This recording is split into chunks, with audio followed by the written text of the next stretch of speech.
Super बाजार cooperative Kankavli Sindhudurg जिल्ह्यातील एकमेव वातानुकूलित सुपर बाजार। पत्ता सुपर बाजार Mumbai Goa highway SM high school समोर कणकवली। आपल्या अतूट विश्वासामुळेच आम्ही 25व्या वर्षात पदार्पण करतोय।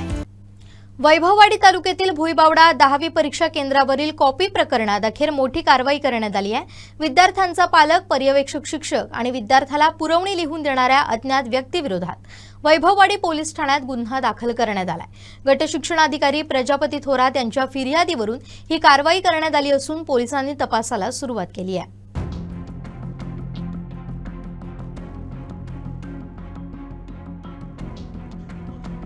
भुईबावडा 10वी परीक्षा केंद्रावरील कॉपी प्रकरणामुळे सिंधुदुर्ग जिल्हा आदरला होता।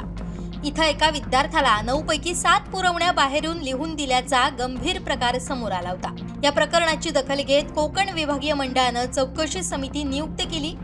सिंधुदुर्ग आणि रत्नागिरी जिल्ह्यातील 25 जणांची चौकशी करण्यात आली। चौकशी समितीनं अहवाल सादर केल्यानंतर कोकण मंडळानं 25 पैकी 24 जणांवर ठपका ठेवला।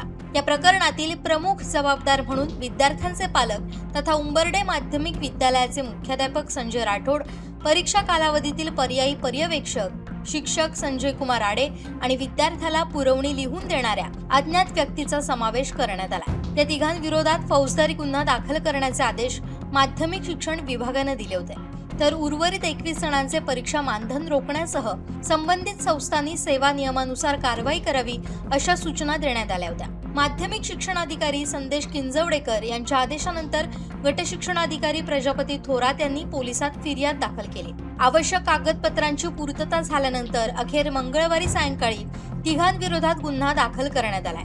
कोकण विभागीय मंडळाच्या परीक्षा प्रक्रियेत हस्तक्षेप करणं आणि गैरप्रकार केल्याच्या आरोपावरून हा गुन्हा दाखल करण्यात आलाय।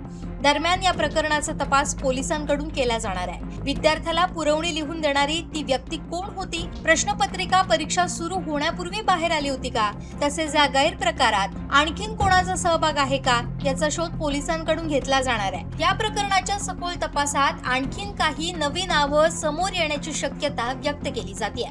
श्रीधर साळुंखे, कोकण 7 लाईव्ह, वैभववाडी।